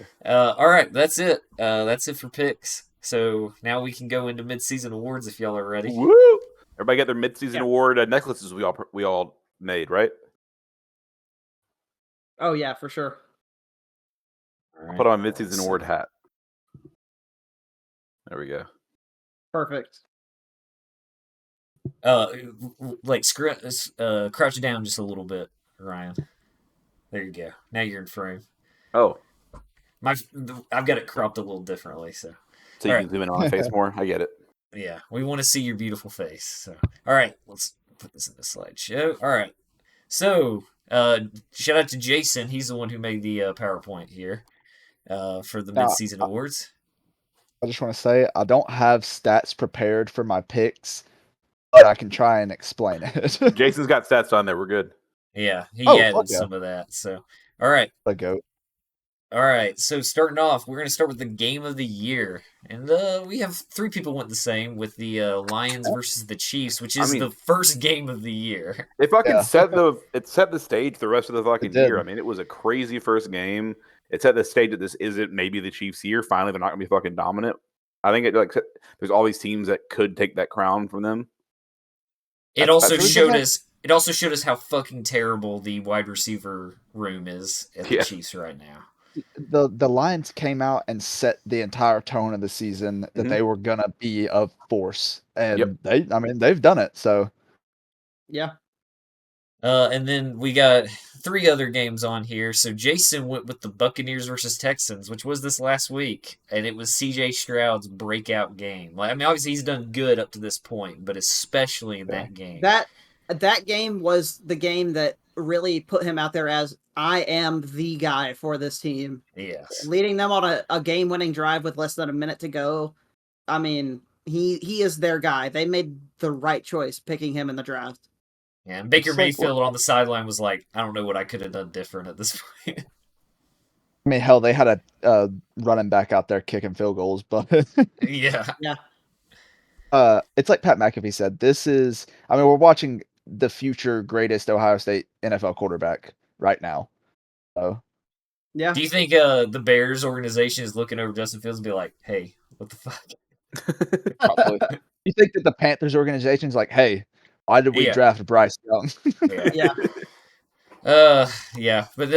let's move on. So we also got Gavin brought up the Browns versus the Colts game, which was another huge, big scoring game. Yeah, it was week 7 when that one happened. It's funny you say at the beginning of the year, Browns versus Colts is going to be a phenomenal game this year. I don't think anybody would have believed you, honestly. No, yeah. That's the game that the Browns got bailed by a PI call, was it not? Mm-hmm. Yeah. Yep. No, this is the reason I didn't like this game as a pick is because the refs basically gave it to the Browns. The Colts should have won. And yeah, so that's the big narrative behind this game. But even still, huge scoring game. Most of us, so the three of us that didn't pick the Lions Chiefs went with a big offensive game because I also went with the Dolphins versus the Chargers game, which was a shootout game, just back and forth.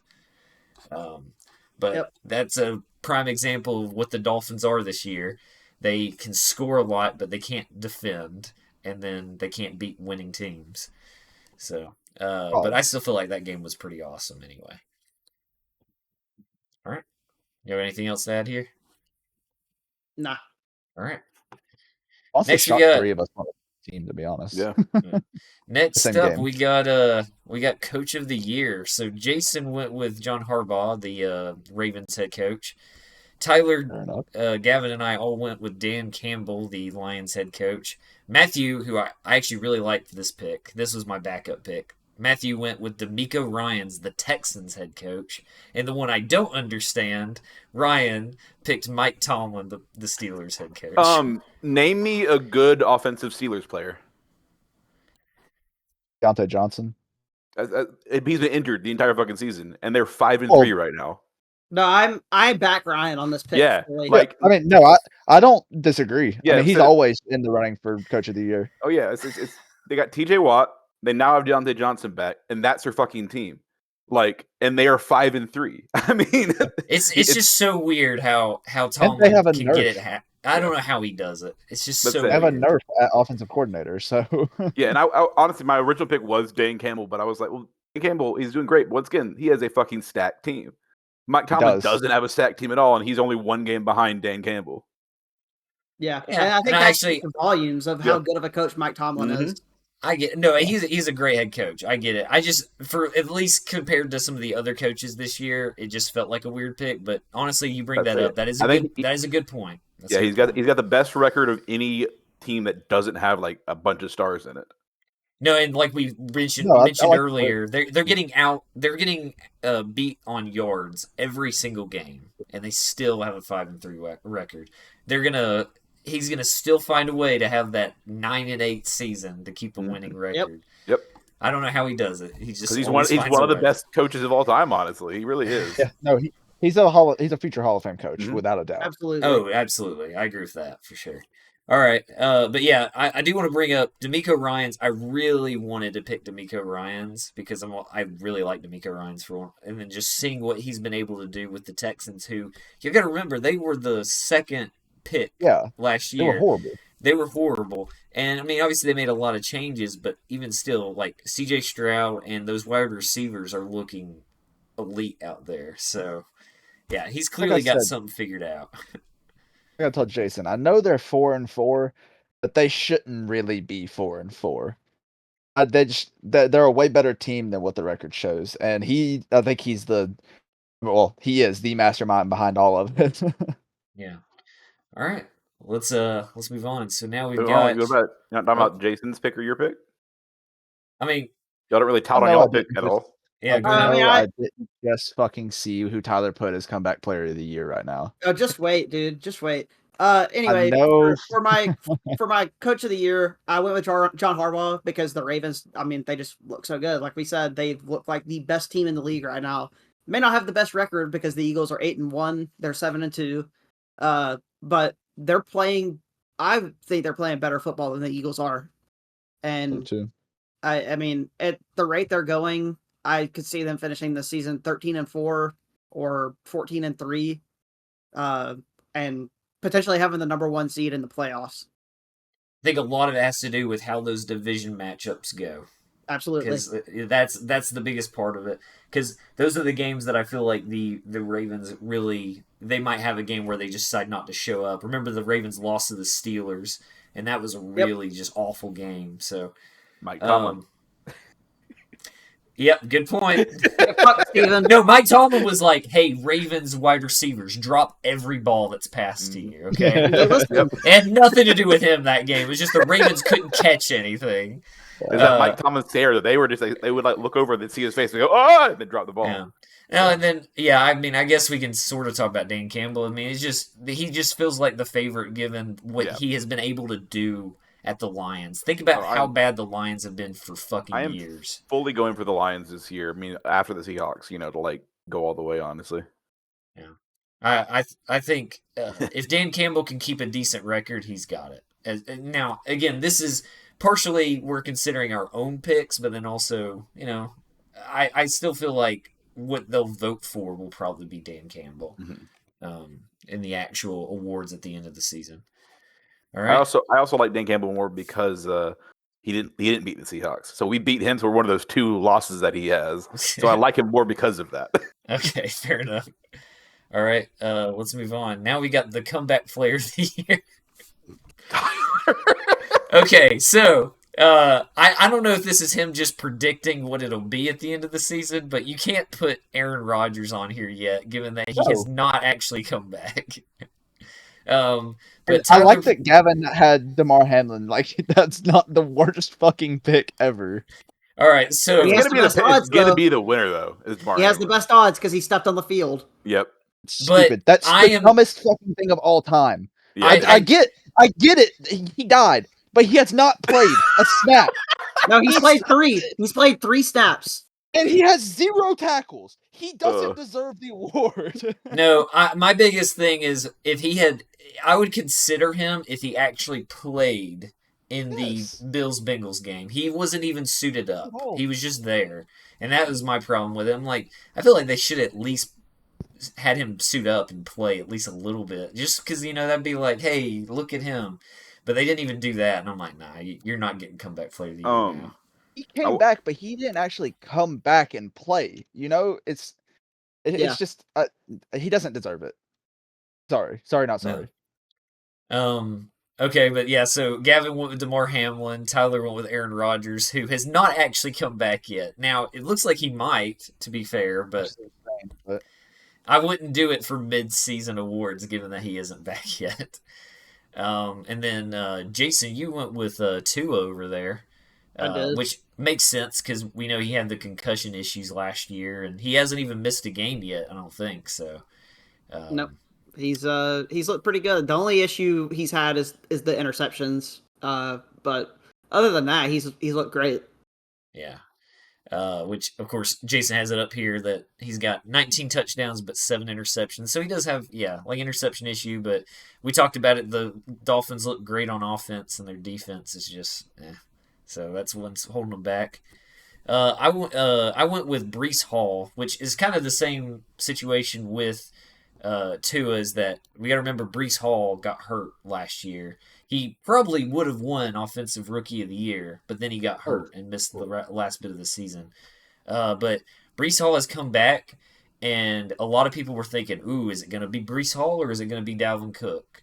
It's Breece Hall. It's been all Breece Hall. Yeah.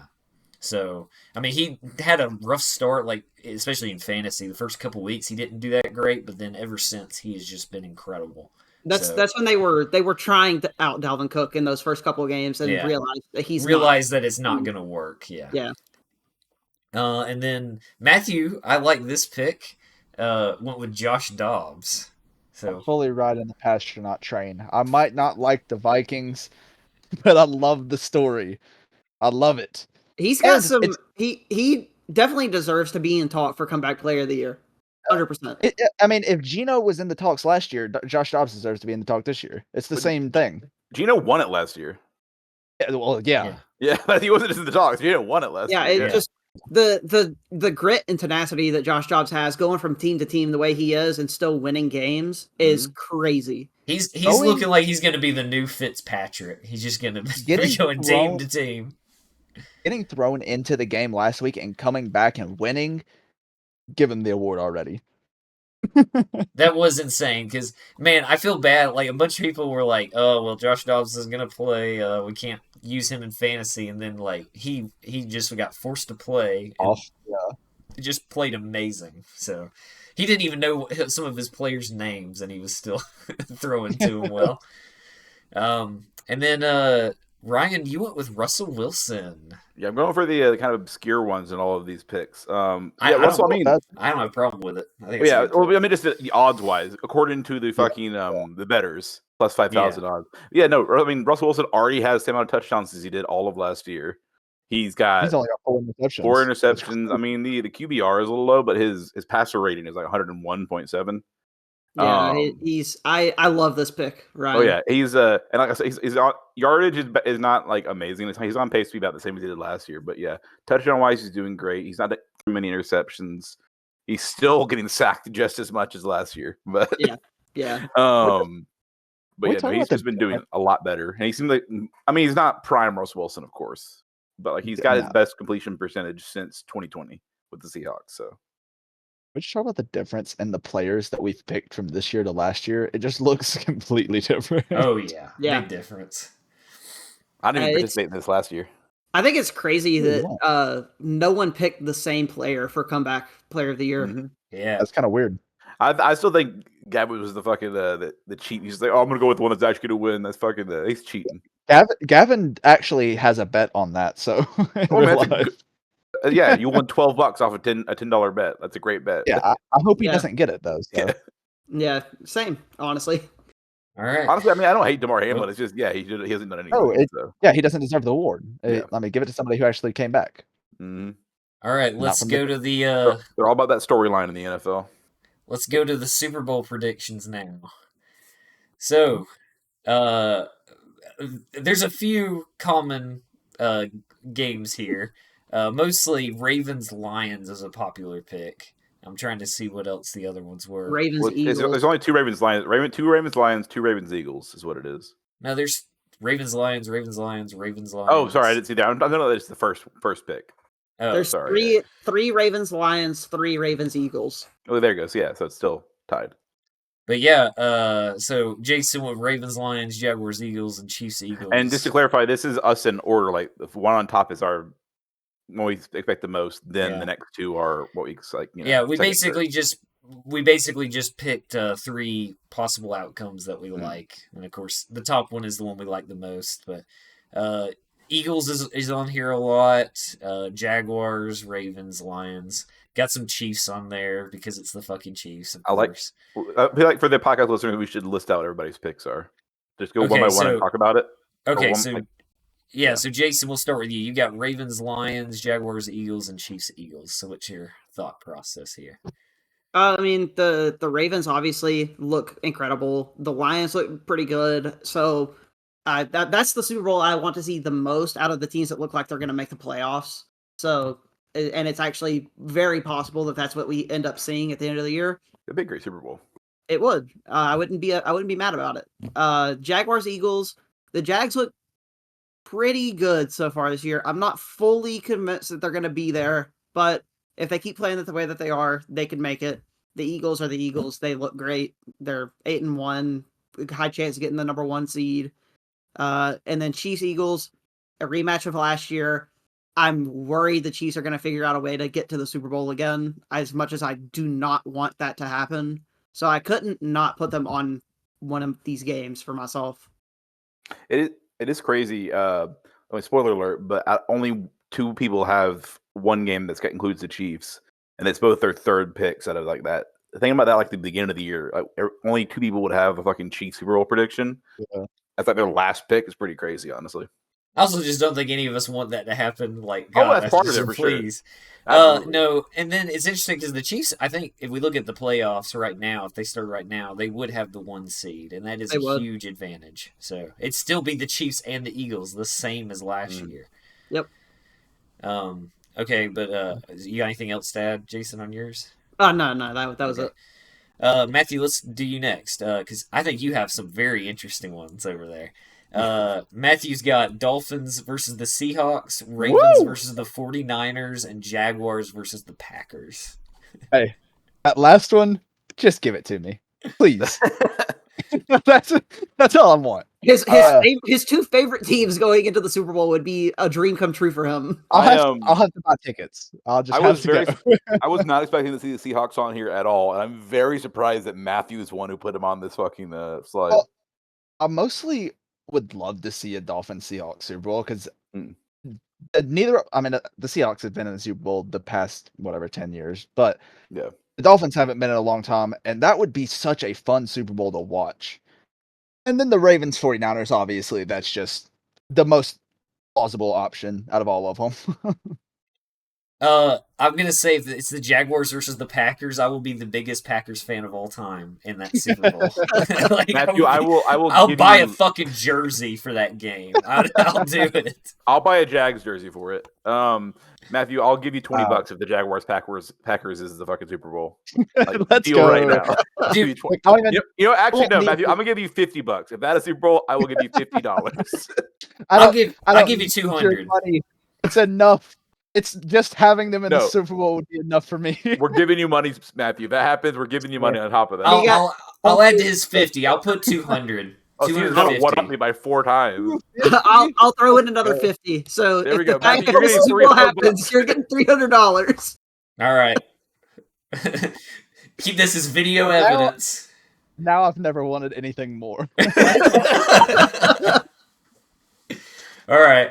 And then, so I've got the Ravens versus the Eagles, Dolphins versus the Eagles, and Ravens versus Lions. So I've got an interesting mix of what I really want to happen is the Ravens-Eagles right now. Mostly because I want the Eagles to have another chance. I really think they kind of got fucked in the Super Bowl.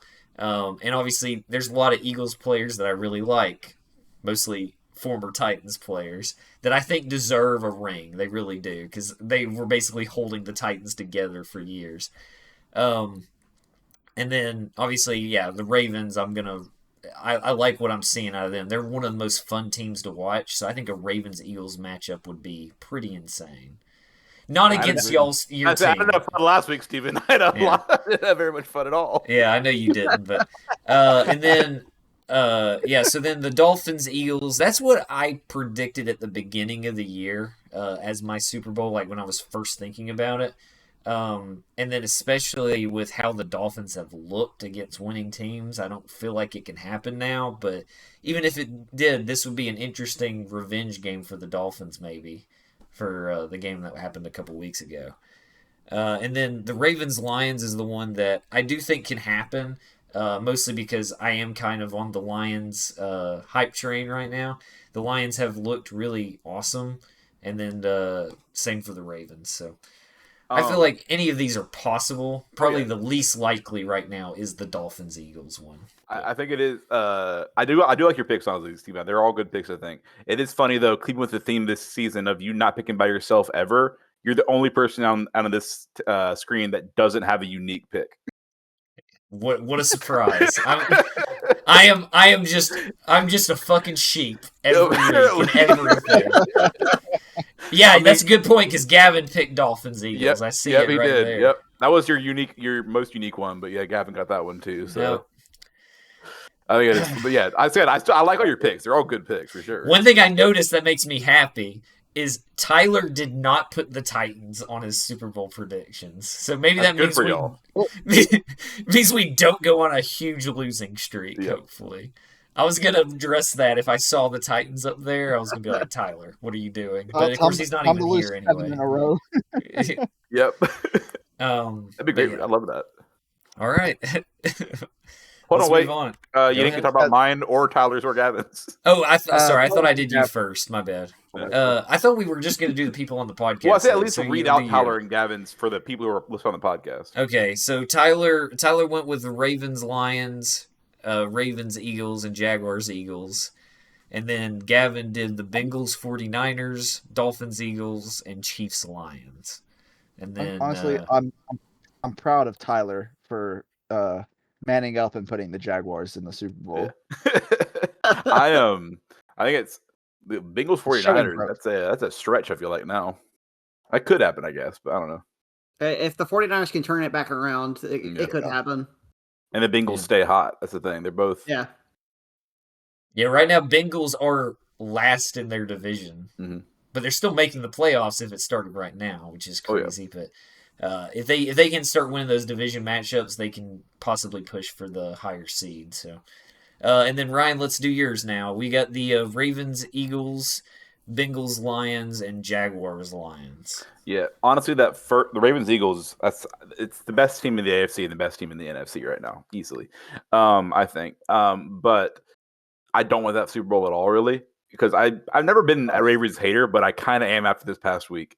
And Eagles have already been Super Bowl several times recently, and Philly fans are like can be the fucking worst.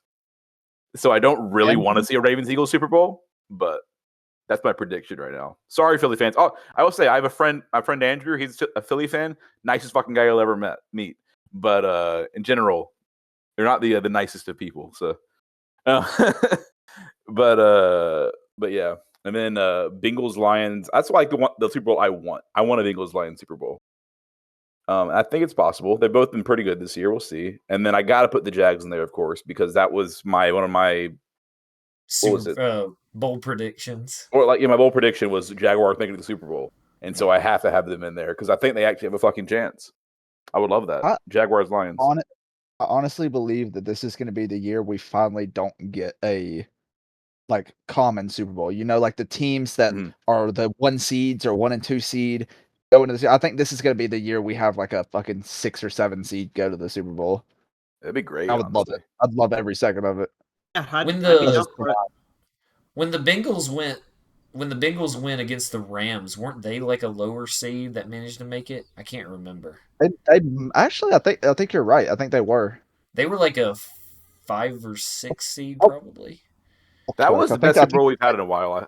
That I've liked the most is Bengals Rams. That was the first time in like forever that I was like rooting for both teams. So I was fine with either of them winning the Super Bowl, honestly. So because I know I'm a Seahawks fan, but I wanted Matthew Stafford to get a ring, and that was the year that the Titans Bengals played, right? Yeah, in the playoffs. They were the 4 seed. Oh, they were the 4 seed. Okay. Yeah, they won their division. So. Oh, then it couldn't have been them because I still think the Titans won their division that year. So it must not have been. I think it was last year that they played in the playoffs, and the Titans choked. There was a team recently. I remember there was one that was a really low seed, but I can't remember who it was. I don't remember.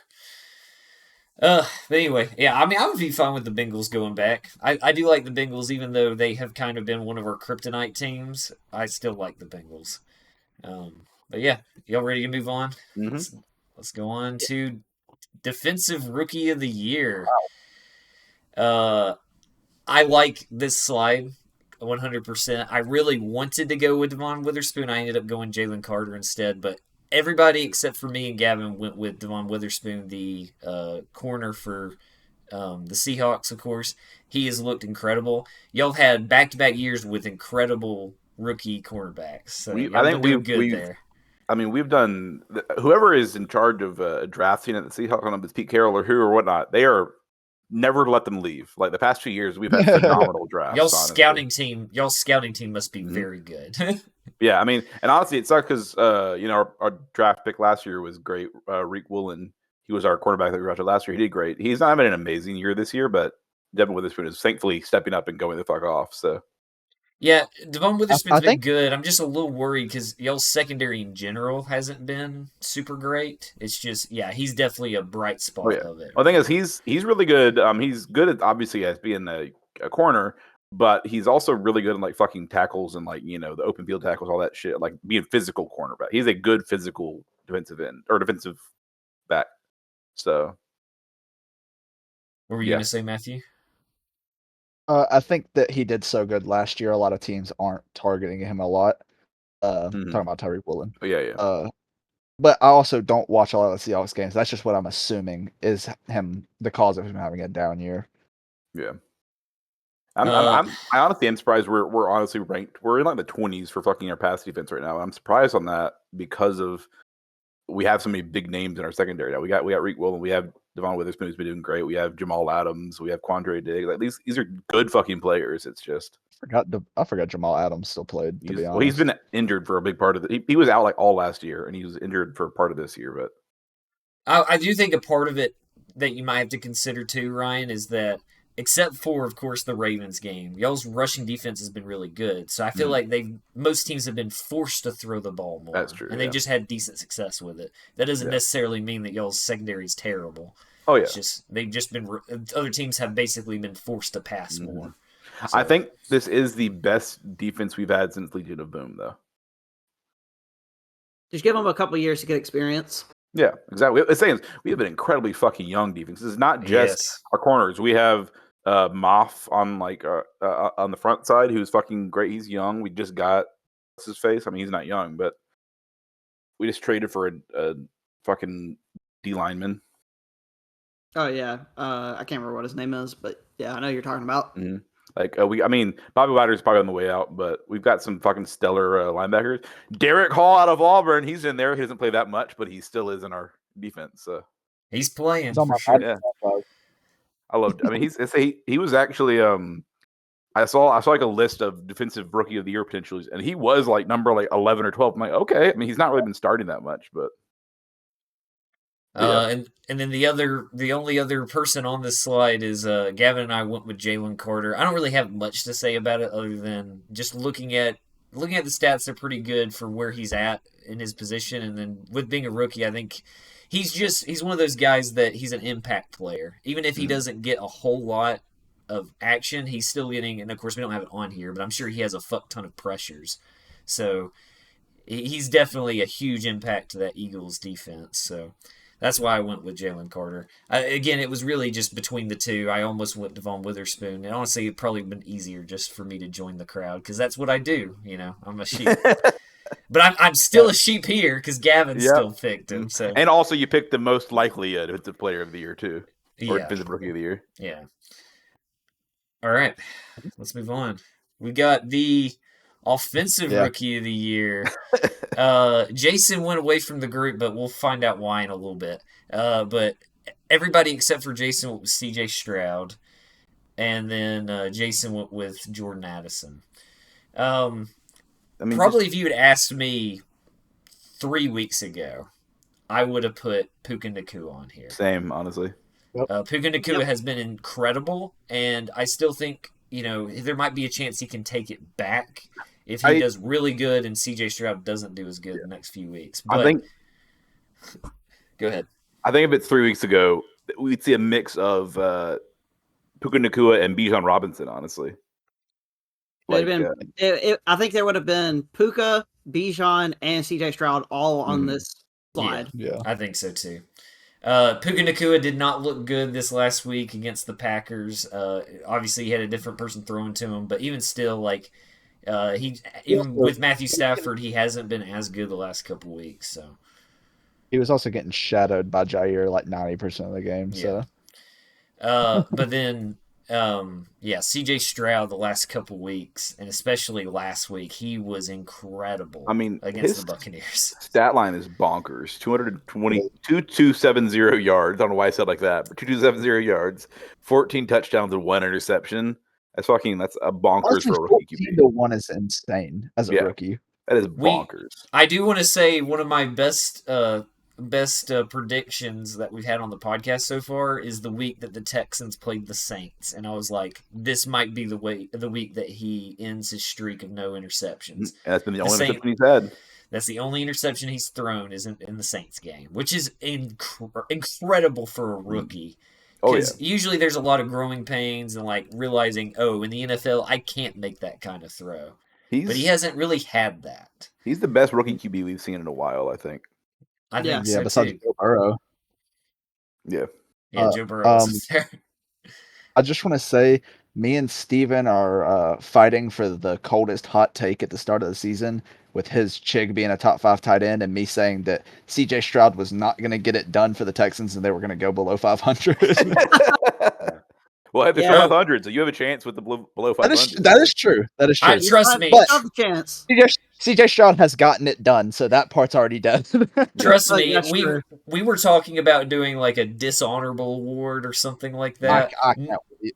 No, I don't know if we're going to do it, but I'll tell you right now, spoiler alert, if I was going to do it, Chigakonkwo would be on there because he has let me down so hard this year. But yeah, Jason, let's hear your thought process for going Jordan Addison.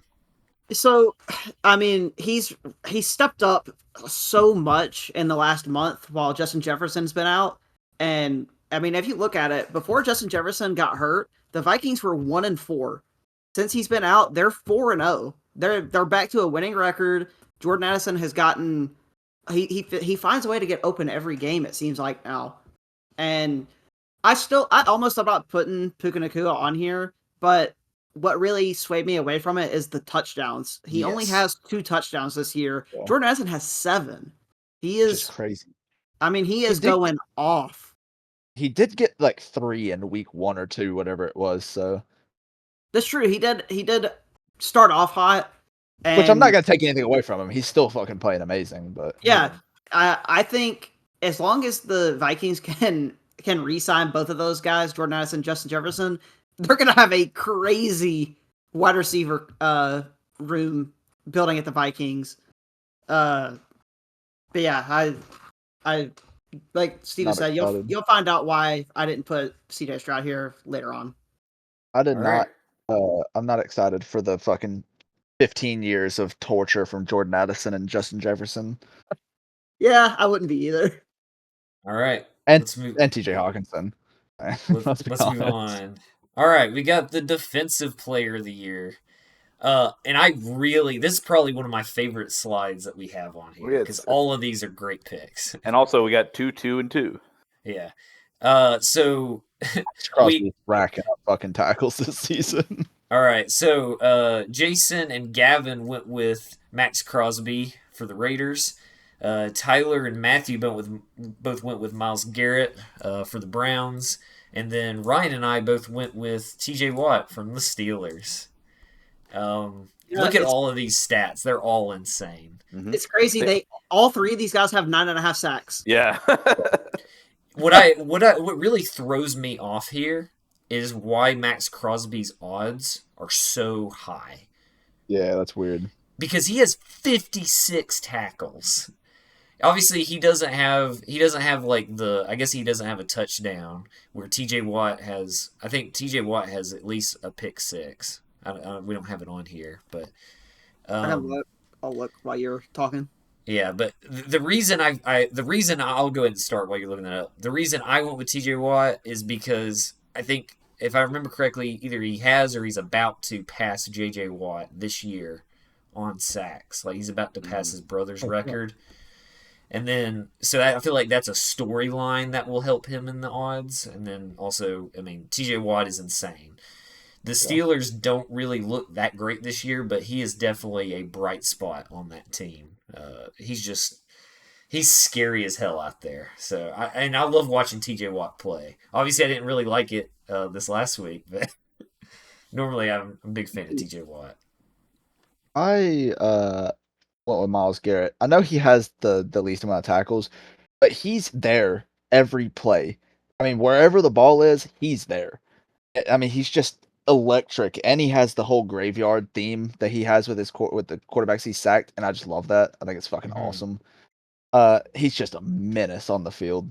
I can't imagine. So he has this like every year for Halloween, not every year, but he has a robe that's got all of the quarterbacks that he sacked on the back of it. Oh, really? And the graveyard, yeah, it's pretty cool. Awesome. He's the Reaper. Yeah. Yeah, according to the betting people, Myles Garrett is the favorite out of these 3 to be Defensive Player of the Year. So, because he's people know. I guess I know not big football fans, but people who don't keep up with it as much as we do. Yeah. Also, his forced fumbles are like much better. You got 4 versus TJ's 2 and Max Crosby's 1. His forced fumbles. We gotta talk about the Browns. I mean, we know the Browns defense has been incredible this year, and he's a big part of that. Just getting pressure all the time. I mean, the quarterback is constantly having to try and avoid getting sacked. But I can see any of these. Yeah, any of them I think can win it. Apparently, according to odds, they don't think Max Crosby can win it. But Jason, let's hear your thoughts. I mean, he's got the same amount of sacks as these other guys that are up there, obviously. But I couldn't not put him on here when he has more than double the amount of tackles as the other guys. I mean, how can you ignore that especially when it comes to the betting part? How can you ignore the fact that a guy has more than double, almost triple the amount of Myles Garrett? With the same amount of sacks, he has less forced fumbles, obviously. But that's not. I don't feel like that warrants him being so much lower in the running. He's just especially last week, he fucking popped off after they fired McDaniels. He played. I think I saw that he played every defensive snap, Good. and Then he smoked a backwood in the interview. Yeah. He's feeling good for sure now with the changes in the personnel going on. Yeah. I want to throw out an honorable mention for this one particularly. Sure. And it's a name that no one's probably going to think of or even know potentially, but TJ Edwards from the Bears. He has 112 tackles this year. Holy Jesus shit. Christ. Yeah. 62 of them are solo tackles too. Damn. He's fucking popping off. He's got 2 sacks, 5 tackles for loss. He's got a forced fumble, and he recovered that fumble. So, what position does he play? Linebacker. Oh, I was gonna say because if he's a DB, it makes sense because everybody's always getting to the second level on the Bears, so he's gonna get all the tackles. But See, I was thinking the exact same thing. But it's unfortunate he's on the Bears, so no one wants to fucking talk about it or watch that game. No one's going to talk about him because of that, but I couldn't ignore the fact that he's got 112 tackles through 10 games this year. Nice honorable mention. I like it. I like it a lot. Yeah, pretty good. All right. Let's move on. Now we got Offensive Player of the Year. So, I finally am not a sheep, y'all. I went different from the group. So Jason went with AJ Brown. Tyler, Matthew, Ryan, and Gavin all went with Tyreek Hill. And then I went with Christian McCaffrey. So how about y'all start off with Tyreek Hill? Let's hear what y'all got to say about that one. I just want to start off by saying I swapped my pick from Christian McCaffrey to Tyreek Hill. But it's just the fact that he's the fastest receiver to ever hit 1,000 yards. He's just electric. I can't. Tua's dropping every ball on a dime, and he takes it to the damn house. I don't know. So fast. He is. He's so fun to watch. But you can't. There's not much you can say about Tyreek. It's Tyreek Hill. You know. All I'm saying is Gavin's prediction of Tyreek Hill getting to 1,700 yards, he's gonna get there. Mm-hmm. Oh yeah, no, he will for sure. I wouldn't think he just has to. Y'all just cursed him, by the way. Well, maybe he could be the first 2,000-yard receiver. That would be so insane. Nailed in the coffin. What about you, Ryan? I mean, same thing. I don't have anything additional to add besides what Matthew said there. I mean, he's just phenomenal this year. Yeah, he's absolutely insane. So, Jason, how about you went with AJ Brown, which I love the pick, obviously. So, go ahead. Well, I like the way he's stepped up for the Eagles. At the beginning of the year, he did not look like the AJ Brown that we expected him to for the first few weeks. It was really the Devontae Smith show. But after that first 2 or 3 weeks of the season, he's really stepped up and just been crazy productive. And especially in the last 6 weeks, he has been unstoppable. 125 plus yards for 5 or 6 weeks in a row is literally unheard of. And I couldn't ignore that. I almost went with Tyreek Hill with almost everybody else. But thinking about that, I was like, yeah, I can't not put AJ Brown as my offensive player of the year with the way that he's stepped up for the Eagles. I picked AJ Brown in the draft mostly as a fanboy pick, but I'm so glad I did it. Like you said, this first few weeks he had a real slow start. I feel like that was a big reason why I was 0-3 to start the season. It's because AJ Brown was not doing much, and I was really starting. I almost benched him. Glad I didn't, because he's been incredible ever since then. So he's been very reliable in fantasy. And then I like it a lot just because obviously he got kind of fucked by the Titans. I'm happy to see that he's successful. I'm not one of those people that wishes him failure because he left. I really want him to be successful. And so I like the pick a lot. And then obviously I went with Christian McCaffrey. Part of the reason is that he's got this huge streak of getting a touchdown every single game. He keeps it going. He's obviously he's basically the focal point of that 49ers offense. We know that. And just, I don't know. At the beginning of the season, especially, it looked like there's no way he shouldn't win MVP. Of course, they're not going to give it to him because he's not a quarterback. But now he's kind of been, it's obviously the 49ers haven't been as good the last couple weeks. So that's hurting him a little bit. But I still think Christian McCaffrey at least deserves to be at least an honorable mention in the Offensive Player of the Year award. All right. You got anything else? Nah, right. I like that. I like this slide. Everybody on here deserves it. Yeah. All right. Now we got MVP. So there's the reason right there. Jason went with 10,000 odds. That's crazy. So Jason went with CJ Stroud for MVP. Tyler, Gavin, and Ryan all went with Lamar Jackson. Matthew went with Tua, and then I went with Joe Burrow. I know I'm gonna have to defend that one too. But all right, let's start off with Ryan. What's Lamar Jackson pick? Yeah, I mean he's just looked amazing. I mean, I'll be honest. This coming off of the week where they destroyed us is gonna probably heavily influence my decision. But I mean, he is the odds-on favorite for MVP right now. And I agree with him. He's always elite. I mean, I really wish he'd do better in fantasy. He is not the odds-on favorite for MVP. Who is? Patrick. Who do you fucking think? It's Patrick Mahomes. Oh, are you kidding me? Yeah, fuck that. Yeah, I thought it was Lamar Jackson. Not MVP this season. He can't be. But the odds to say that he has the best chance. I'm pulling it up again. The top 5 for MVP right now in the odds are Patrick Mahomes at plus 295, Jalen Hurts at plus 335. He's not even top 2. Lamar is plus 425, Tua is plus 650, Joe Burrow is plus 800. Okay, yeah. Never mind then. But he's still, the top of what we've got on the slide here. That's true. But still, I think Lamar. I said probably might be some bias because they just kicked our ass, but Lamar is great. He's not doing much for me in fantasy this year in one of my leagues, but he's been doing great as a quarterback in general. So I don't know. I like the pick. He was my second option for MVP. Mm-hmm.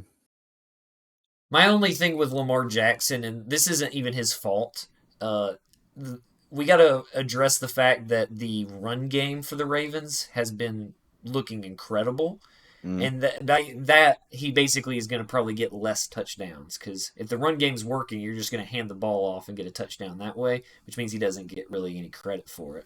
So that's one thing that I'm worried about with him, especially for odds at the end of the year. I think that's going to hurt him.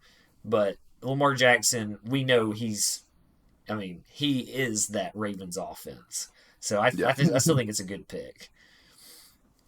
Matthew, you picked Tua. Yes. Let's hear it. Good. I picked Tua last season too. It's because he's winning in like every category. For passing, he's first in almost every one of them. First in touchdowns, first in yards. I think he has the best QBR out of all. He has the highest passer rating out of all the QBs. He's first in what is this? I'm looking at stats right now. It's unbelievable how many. He's leading in almost everything, and the Dolphins are winning games off of his arm. He's able to put a ball anywhere on the field, and his receivers are good enough to make the play. So, like I said, I had them for my Super Bowl prediction, and I think I put Tua as my MVP last year also. I think he's got the best chance to win it this year. Especially if they go and do... I mean, if they keep winning, who are they going to give it to? Well, the problem is if I'm not mistaken, they have an incredibly hard schedule for the rest of the year, and their track record of beating teams over 500 is not good. It's 0%. That's what it is. What? Their schedule's... They got Vegas, the Jets, the Commanders, the Titans, the Jets again, the Cowboys, the Ravens, and the Bills. It's not that bad of a schedule at all. Yeah, I don't feel like that's that bad. I feel like that's half and half. Half and half, really. Yeah. Compared to what I just said what the Seahawks schedule was earlier in this podcast, that's nothing. All right. I guess I'll go next. We'll save you for last, Jason. Okay. So I picked Joe Burrow. This one was kind of an odd pick. I can't believe when I was looking at it, I can't believe I even went with Joe Burrow. But my reasoning was the fact that Joe Burrow, think about how bad the Bengals looked when he was playing through that injury and just like how terrible the Bengals started off their season. But ever since he's been kind of back and healthy, they've been hot. They've been on a hot streak. And if he can keep that going, I still think he can win it. Now, whether or not they win their division or even make the playoffs, I can't say. But especially if he can play like he has the last few weeks, I think he should get it. And then the other person I was really considering was Jalen Hurts. But the reason I didn't is because he has way too many interceptions. He's got I don't remember. He's got eight or nine of them, I think. Yeah, and he also has a lot of fumbles. Yes, yeah, his fumble problem always too. a problem for him though, even in college. Yeah, I think that's what's going to hold him back from actually winning it is how many turnovers he has. Yeah. But yeah, that's pretty much it. And then Jason, you picked CJ Stroud. Let's hear it. Okay, so he's not going to win it because he's a rookie. And that's the only reason he's not going to win it is because he's a rookie, and rookies just don't win MVP ever. His stats compared to these other guys who are up here are just as good or better. He's got more yards than Lamar Jackson, the same amount of touchdowns, fewer interceptions. He's got more yards, more touchdowns, and fewer interceptions than Joe Burrow. He has slightly less yards and touchdowns than Tua, and way less interceptions. There is no reason he shouldn't be in the running for MVP right now. I mean, he's on a 4-4 team, yeah, but that's not his fault. He doesn't turn the ball over. He finds his receivers, and if he doesn't, he gets rid of the ball and doesn't take a sack. He doesn't throw picks. I mean, he is that. The 4-4. I know it's not his fault, but it goes under the quarterback stats of win-loss.